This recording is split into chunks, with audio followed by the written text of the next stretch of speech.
संस्कृत की आगे की कक्षा हम आरंभ करते हैं। कल इसे विगत जो कक्षा थी हमारी उसमें हमारा 10वां लेशन हो गया था। आज है एकादशः पाठः 11वां पाठ। 11वें पाठ का नाम है व्यवहार ज्ञान शून्यानाम पंडितानाम कथा। ऐसे पंडितों की कहानी जो व्यवहारिक ज्ञान से विहीन थे, उनमें व्यवहारिक ज्ञान बिल्कुल नहीं था।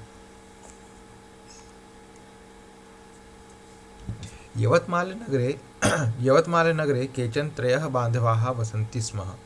यवतमाल नगर में 3 बंधु मतलब 3 भाई रहते थे। ते गुरुगृहं गत्वा ज्ञानं प्राप्य विद्यां सम्पाद्य पंडिताः भवितुम् इच्छन्ति स्म। वे गुरु के घर जाकर मतलब गुरुकुल में जाकर ज्ञान प्राप्त करके विद्या को पूर्ण करके पंडित होना चाहते थे। एवं गुरुगृहे कानिचित् वर्षाणि स्थित्वा ते ज्ञानार्जनम् अकुर्वन्। इसलिए उन्होंने क्या किया कि गुरुगृह गए, गुरुकुल गए और कुछ वर्ष वहाँ पर रहे। वहाँ रह करके विद्यार्जन किया, विद्या प्राप्त की। किंतु ते पुस्तकस्थाम एवं विद्याम अपठन। लेकिन उन्होंने जो विद्या प्राप्त की वो केवल पुस्तक में निहित विद्या को ही प्राप्त किया। व्यवहारिक ज्ञान उनको नहीं मिला, वहाँ पे केवल पुस्तक का ज्ञान मिला। केवलम पुस्तकस्थां विद्यां ज्ञात्वा कथं ते पंडिताः भवेयुः। लेकिन अगर केवल पुस्तक का ही ज्ञान प्राप्त कर ले और बाकी ज्ञान बिल्कुल ना हो तो वो व्यक्ति पंडित नहीं कहला सकता। यतः क्योंकि व्यवहारस्य ज्ञानं विना ये वर्तन्ते ते विनाशं गच्छन्ति। व्यवहारिक ज्ञान के बिना जो रहते हैं मतलब जिनको व्यवहारिक ज्ञान नहीं होता है वो अपना विनाश कर लेते हैं या विनाश को प्राप्त कर लेते हैं, बिना उनका विनाश हो जाता है। कैसे देखो, एवं ते त्रयः अपि पंडिताः गुरुगृहं विद्यां परिसमाप्य स्वगृहं गन्तुं प्रस्थिताः। अब उन्होंने क्या किया, वो गुरुकुल गए। हाँ, वो गुरुकुल गए। गुरुकुल जाकर के उन्होंने पूरी पढ़ाई लिखाई कर ली, पूरा ज्ञान प्राप्त कर लिया, विद्यार्जन कर लिया। विद्यार्जन करने के बाद वो तीनों पंडित हो गए ना, ज्ञान प्राप्त हो गया था। वो तीनों पंडित विद्या परिसमाप्य विद्या को पूर्ण करके स्वगृहं गन्तुं प्रस्थित अपने घर आने के लिए प्रस्थान किए। अथ ते किमपि वनम आगताः। फिर वो जैसे वहाँ से चले तो रास्ते में कोई वन आया। पहले के समय पे ऐसे अन्य व्यवस्था नहीं होती थी, लोग वन के माध्यम से वन के मार्ग से विचरण करते थे। तत्र गुरुगृहात् समानीतं पाथेयं भुङ्क्त्वा जलं पीत्वा पुनश्च मार्गम आक्रमितुं ते प्रस्थिताः। फिर वो गुरुकुल से निकले थे तो कुछ वो पाथे मतलब कुछ टिफ़िन वगैरह लेके आए थे, खाने के लिए खाने का सामान लेके आए थे। तो उसको खाया, पानी पिया और दोबारा जो है अपने मार्ग पर चल दिए। तत्र एव कस्यचित् सिंहस्य अस्थीनि दृष्ट्वा तेषाम् एकतमेन स्वज्ञानेन तानि सर्वाणि सञ्चित्य तैः सिंहः निर्मितः। अब वो क्या किए, वो जंगल के मार्ग से जा रहे थे, जंगल के रास्ते से जा रहे थे। तो वहाँ क्या हुआ कि उन्हें एक मरा हुआ शेर मिला। शेर भी क्या मिला, मर चुका था, उसकी केवल हड्डियाँ पड़ी थी वहाँ पे। तो उनमें से एक पंडित ऐसा था, एक व्यक्ति ऐसा था, उसने उसको अस्थि का मतलब हड्डियों के बारे में बहुत नॉलेज थी। तो उसने क्या किया, शेर की सारी हड्डियाँ एकत्रित की, जमा की और उसको एक दूसरे से जोड़ करके शेर का ढांचा बना दिया, उसने ढांचा तैयार कर दिया। देखो, तत्र एव कस्यचित् सिंहस्य अस्थीनि दृष्ट्वा, अस्थीनि मतलब अस्थियाँ देखकर उसने क्या किया, एक तमेन स्वज्ञानेन तानि सर्वाणि संचित्य तैः सिंहः निर्मितः। उन सभी अस्थियों से उसने क्या किया, सिंहः निर्मित शेर बना दिया। अथ अपरः तद्विलोक्य स्वज्ञानस्य प्रयोगं कर्तुं समुत्सुकः। अब उसने देखा कि भाई ये अपना बहुत ज़्यादा अपना नॉलेज दिखा रहा है, बड़ा पंडित बन रहा है, तो मेरे पास क्या ज्ञान नहीं है क्या। तो उसने उसका भी ज्ञान लगाया, उसकी नॉलेज दिखाई उसने। मंत्रम जत्वा तस्मिन् सिंहे प्राणान प्रेरयितुं समुत्सुकः अभवत्। और उसने क्या ज्ञान लगाया कि उसको मंत्र का बहुत ज्ञान था, संजीवनी विद्या थी उसके पास। तो उसने अपना मंत्र फूंक करके उस शेर को जीवित करने के लिए वो प्रेरित हुआ। अथ तृतीयः तदवलोक्य जीवति सिंहे स्वविनाशम अपश्यत। ठीक है, तो तीसरे ने उसको देखा कि भाई अगर जैसे शेर जिंदा होगा तो वो अपना ही विनाश कर देगा।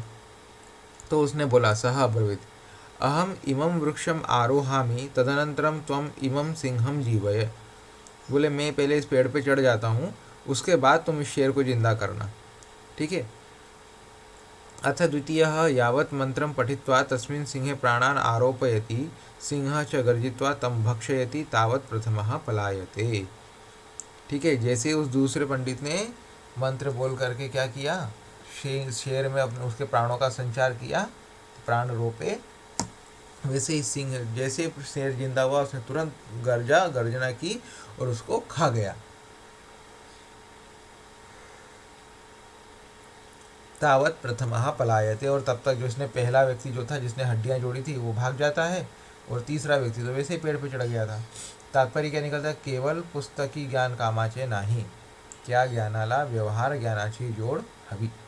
केवल पुस्तक का ज्ञान काम का नहीं होता है, व्यवहारिक ज्ञान के साथ उसका संयोजन होना आवश्यक है। अगर केवल पुस्तक पढ़ने से ज्ञान प्राप्त नहीं होता है, उसका प्रयोग जरूरी है। हम पुस्तक में जो भी कुछ पढ़ते हैं क्या वो वास्तविक में है या नहीं, ऐसा विश्लेषण हमें करना चाहिए।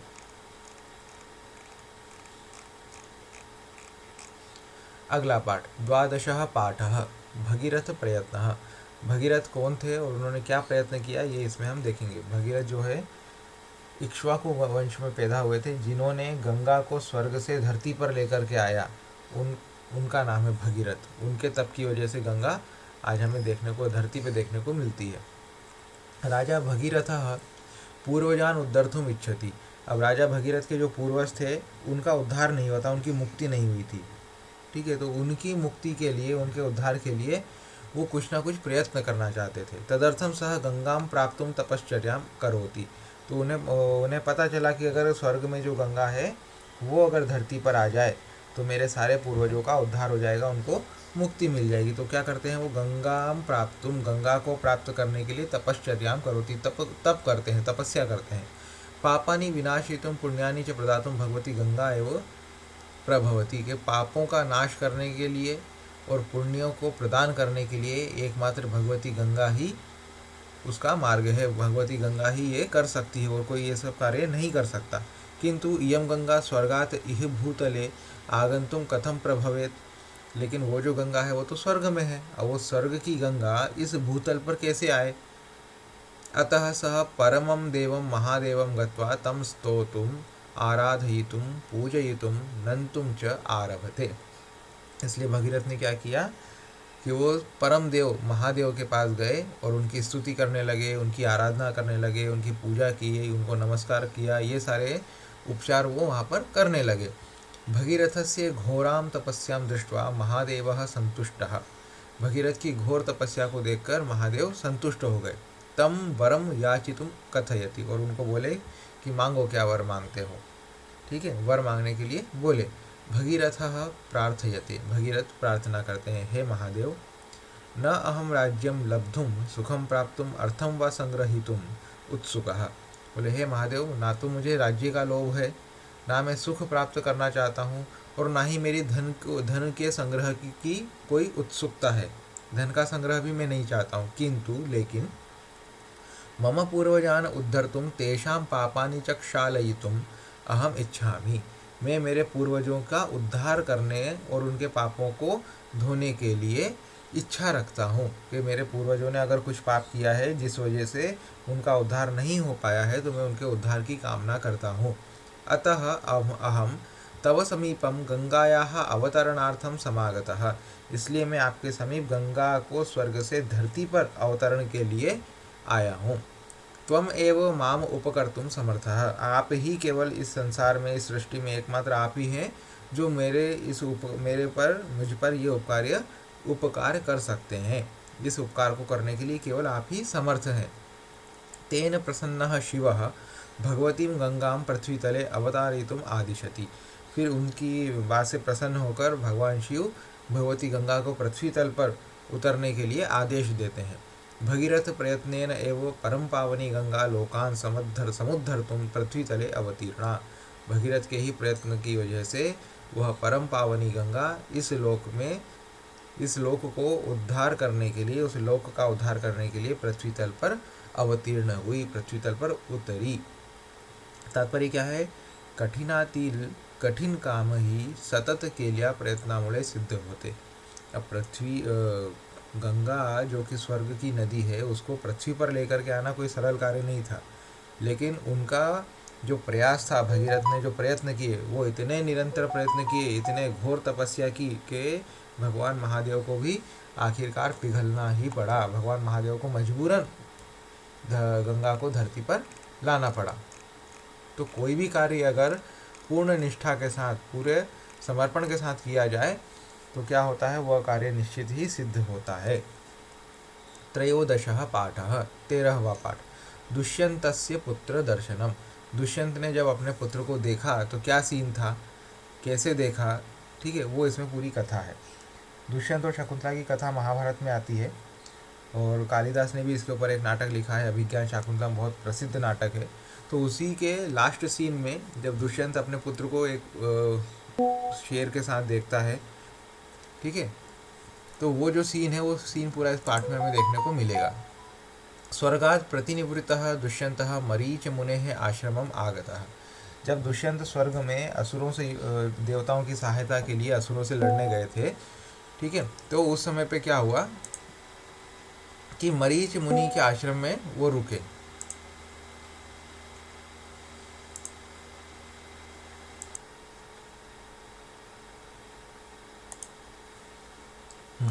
तो स्वर्गात् प्रतिनिवृत्तः दुष्यंतः मरीच मुनेः आश्रमम आगतः, कि स्वर्ग से क्या होता है, जब दुष्यंत स्वर्ग में जाते हैं देवासुर संग्राम में देवताओं की सहायता करने के लिए, तो वहाँ से वापस आते समय वो मरीच मुनि के आश्रम में रुक जाते हैं, ठीक है। वो सोचते भाई रास्ते में मरीच मुनि का आश्रम है, तो उनके आश्रम में आकर के और ऋषि के दर्शन करके चलते हैं, ठीक है। तो तत्र शकुंतलायाः पुत्रः सर्वदमनः तेन दृष्टः, वहाँ पर वो शकुंतला के पुत्र जिसका नाम सर्वदमन है उसको वो देखते हैं। तम बालकं दृष्ट्वा अनपत्यया तेन अपूर्वः आनंदः अनुभूतः। अब राजा दुष्यंत को कोई पुत्र नहीं था, कोई अपत्य नहीं था, इसलिए उस बालक को देखकर उनको बहुत आनंद होता है। परम ईदृशस्य परमानंदस्य न किमपि कारणम तेन ज्ञातम, लेकिन उनको इतना, उस पुत्र को देखकर इतना आनंद क्यों आ रहा था, वो उसका कारण नहीं समझ पा रहे थे कि भाई क्यों मुझे इस पुत्र को देख करके इतना आनंद हो रहा है, मैं क्यों इस पुत्र के प्रति जो है आकृष्ट हो रहा हूँ।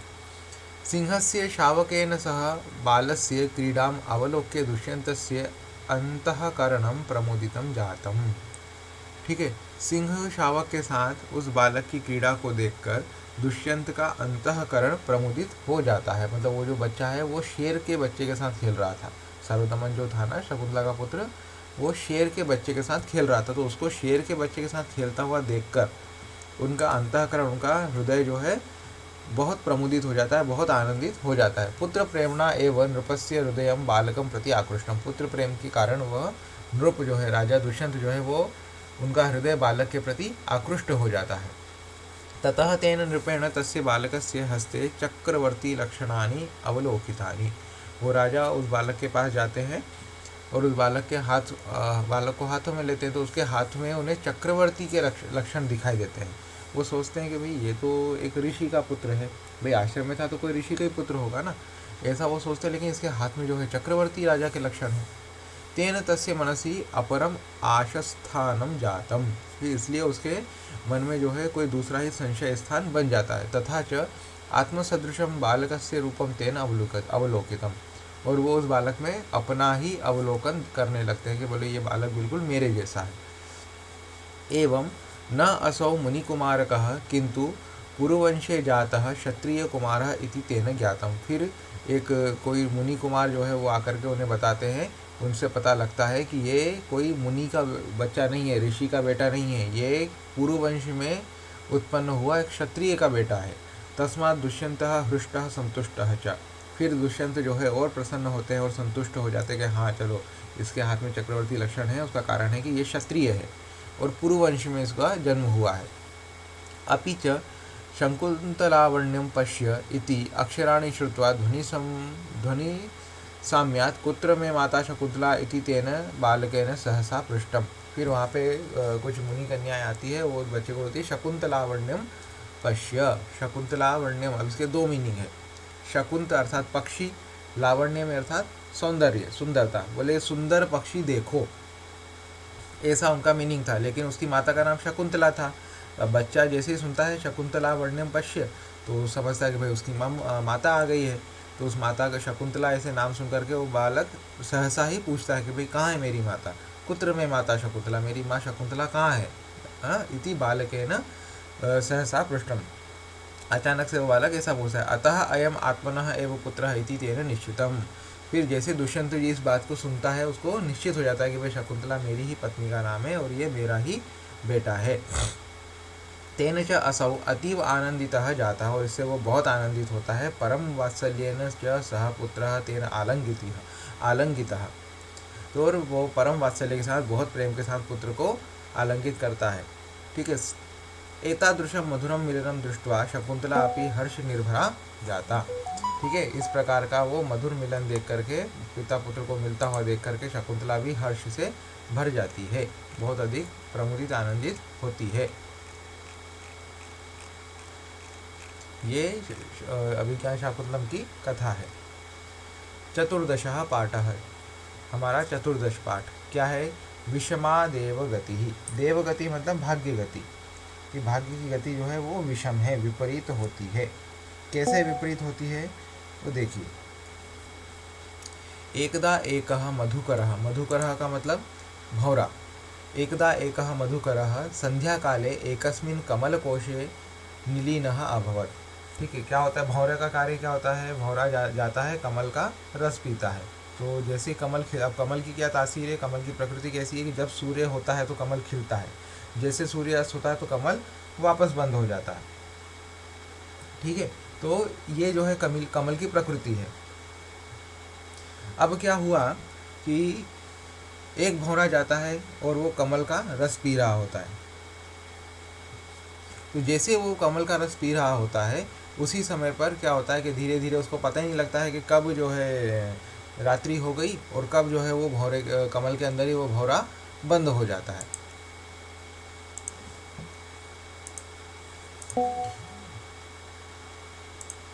तो फिर क्या होता है कि वो जो है कमल कोश में, मतलब कि कमल की पंखुड़ियों के बीच में निलीन हो जाता है, छुप जाता है, बंद हो जाता है। तस्य सहचरी तम अवदत नाथ अत्र चिरम मा तिष्ठ। बोले हे नाथ, अब जो है उसकी सहचरी मतलब उसकी पत्नी, किसकी, भौरे की, वो बोलती नाथ अत्र चिरम मा तिष्ठ, यहाँ पे ज़्यादा समय तक मत रुको। एतस्थानम निवासाय न उचितम, यह स्थान रहने के लिए उचित नहीं है। शीघ्रम गच्छेम अस्मात् स्थानात्, हमें शीघ्र ही यहाँ से जाना चाहिए। शृणुया मम वचनम, मेरे वचनों को सुनो, मेरी बात मानो। मानये मम वाक्यम, मेरी बात को मानो। मा तिरस्कुर्या मम विचारम, मेरे विचारों का तिरस्कार मत करो। अहम पुनः पुनः वदामि इति त्वम अत्र मा निवसे। ठीक है, मैं बार बार तुम्हें बोल रही हूँ कि तुम यहाँ पर मत रहो, मत रुको। मा तिष्ठ सत्वरम चलेम एतस्मात् स्थानात्, बोले यहाँ मत रुको। मा तिष्ठ सत्वरम चलो, शीघ्र चलो, अभी चलो। ठीक है, यहाँ मत रुको, ऐसा वो भौरी जो भ्रमर की पत्नी है वो उसको बोलती है। मधुकरः अवदत्, भौरा क्या बोलता है, प्रिय का त्वरा, बोले प्रिय तुम्हें इतनी जल्दी किस बात की है। अहम मन्ये त्वम अत्र अपरिचिता, मैं मानता हूँ कि ये जगह तुम्हारे लिए अपरिचित है, नई है। त्वम कमल कोशे कदापि न अवसः, और तुम इस कमल कोश में कभी रही भी नहीं हो। ठीक है, इसलिए तुम्हें थोड़ा सा अनकंफर्टेबल फील हो रहा है, अच्छा नहीं लग रहा है। अतः त्वम गंतुम उत्कंठ से, इसलिए तुम्हारी बार बार यहाँ से जाने की उत्कंठा हो रही है। अहम अत्र बहुवारम आगच्छम, मैं यहाँ पे बहुत बार आया हूँ। बहुवारम अवसम, और बहुत बार यहाँ पर रुका भी हूँ। अतः अहम गंतुम न उत्कंठेय, इसलिए मुझे यहाँ जाने की उत्कंठा मुझे नहीं हो रही है। किंच त्वम कमलस्य मकरंद रसम कदापि न पिबः, क्या तुमने कभी कमल का मकरंद रस, कमल का जो फूलों का रस होता है वो कभी पिया है, तो वो भी तुमने कभी नहीं पिया है। अतः एवं वदसी, इसलिए तुम ऐसा बोल रही हो। मकरंदस्य मधुगंधम त्वम कदापि न अजिघ्रः, और तुमने मकरंद की मधुगंध जो है वो उसको भी कभी सूंघा नहीं है। अतः गंतुम उत्कंठ से, इसीलिए तुम यहाँ से जाना चाहती हो। अहम कमलस्य मकरंद रसम बहुवारम अपिबम, मैंने कमल के मकरंद का रस बहुत बार पिया है। मधुगंधम अहम बहुवारम अजिग्रम, और उसके मधु का गंध जो है, उसकी खुशबू जो है कई बार ली है।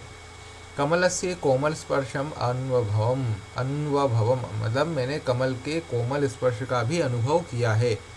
रात्रे है का भीति, इस रात्रि की क्या भीति है, क्यों डर रही हो इस रात्रि से। रात्रि ही गच्छेत, रात्रि चली जाएगी। सुप्रभातम भवेत, और फिर से सुप्रभात, नया प्रभात, नया सवेरा होगा। यावत प्रभातम मकरंद रसम पिबेम मधुगंधम जिघ्रेम। तो ठीक है, तब तक जो है हम इस मकरंद का रस पीते हैं और इस मधुगंध को लेते हैं। पुनः गच्छेम च अन्य, तो फिर अन्य जगह पर चले जाएंगे। ऐसा वो अपनी पत्नी को समझाता है। एवं मधुकर से मधुकर्याः च संवादः प्राचलत। ऐसा जो है उस मधुकर और मधुकरी का मतलब भौरा और भौरी का संवाद चल रहा था। परम हंत एकः गजः तत्र आगच्छत।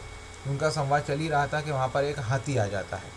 कमलम च उत्पाटयत मधुकरान मनोरथान च क्षणेन एव अचूर्णयत।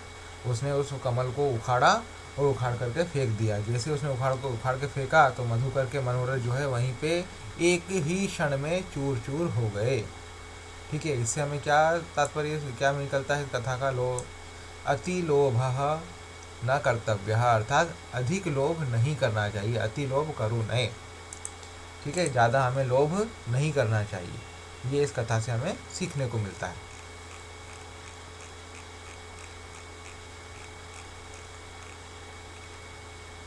ठीक है, तो आज हम इतने ही पाठ पढ़ते हैं। अगला पाठ है हमारा, नहीं ठीक है, एक पाठ और पढ़ लेते हैं। पंचदशः पाठः तस्मात् युध्यस्व कौन्तेयः। ठीक है, जब कौन्तेयः मतलब कुंती का पुत्र अर्जुन। ठीक है, इसलिए अर्जुन तुम युद्ध करो। अब युद्ध क्यों करो वो पूरा प्रकरण इस पाठ में हमें देखने को मिलेगा। भगवान कृष्ण ने गीता सुनाई थी अर्जुन को। तो गीता कब सुनाई थी? कि जब उन्होंने युद्ध करने के लिए मना कर दिया था कि नहीं, मुझे युद्ध करना ही नहीं है। ऐसी अवस्था में भगवान कृष्ण को उनको गीता सुनानी पड़ी। भारतीय युद्धे रणमुखे युद्धाय उद्यतान स्वबांधवान अर्जुनः अपश्यत। ठीक है, भारतीय युद्ध के रणमुख में युद्धाय उद्यतान स्वबांधवान अर्जुनः अपश्यत। अर्जुन अपने बांधवों को युद्ध के मुख पर मतलब युद्ध क्षेत्र में युद्ध करने के लिए उद्यत प्रेरित अपने बांधवों को देखता है। तत्र, अब किस किस को देखता है? तत्र द्रोणः, उनके आचार्य, उनके गुरु द्रोणाचार्य, भीष्मः, कृपः, कृपाचार्य इति प्रमुखाः स्वकीयाः आप्ताः अभवन्। ये उनके खुद के ही परिचित लोग थे, किसी दूसरे के नहीं थे, उन्हीं के परिवार के लोग थे। द्रोणाचार्य, भीष्म पितामह, पितामह मतलब उनके दादा। ठीक है, कृपाचार्य, ये सब। तान दृष्ट्वा अर्जुनस्य हृदयं करुणया कंपितः। और उनको देख करके अर्जुन का हृदय जो है करुणा से कांप जाता है कि मैं इनसे युद्ध कैसे कर सकता हूँ, ये तो मेरे अपने लोग हैं। सह अचिंत्यत, वो बोलता है कि मया इमे स्वबांधवाः हंतव्या, क्या मुझे अपने ही बांधवों को मारना चाहिए? इमे सर्वे ज्येष्ठाः आदरणीयाः पुरुषाः, और ये सब तो मेरे से छोटे भी नहीं है कि मैं इनको दंडित कर सकूँ। ठीक है, जिनको मैं सजा दे सकूँ, ये तो मेरे से बड़े हैं, आदरणीय हैं, ज्येष्ठ हैं। वस्तुतः एतेषां सम्मानः मम करणीयः मया करणीयः, बस वस्तुतः मुझे तो इनका सम्मान करना चाहिए। एते मया वंदनीयाः भरणीयाः पोषणीयाः, चाहिए ये तो मेरे लिए वंदनीय है, इनका भरण पोषण मुझे करना चाहिए और मैं इनको मार रहा हूँ। कितनी गलत बात है। हंत हंत किम इदम दारुणम कर्म अहम करोमि, क्या इतना दारुण कर्म, इतना नीच कर्म मैं करूँगा? हाँ, अहम एतान मारयितुम प्रवृत्तः, मैं इनको मारने के लिए प्रवृत्त होऊंगा। यद मया न कर्तव्यम तत् अहम करोमि, जो मुझे कभी नहीं करना चाहिए क्या मैं ऐसा कार्य करूँगा। यत निंद्यम गर्हणीयम तदहम अनुतिष्ठामि, कि जहाँ ऐसी सोच हो वहाँ पर रुकना भी निंदनीय है, गर्हणीय है, क्या मुझे वहाँ एक क्षण भी ऐसे युद्ध क्षेत्र में रुकना चाहिए जहाँ पे मेरे ही बंधुओं का मैं वध करूँगा? ऐसा वो सोचते हैं। एते अस्मान हंतुम प्रवृत्ताः, किंतु ये तो मेरे को मारने के लिए प्रवृत्त हैं। एते अपि धर्मम न पश्यन्ति, ये भी अपना धर्म नहीं देख पा रहे हैं।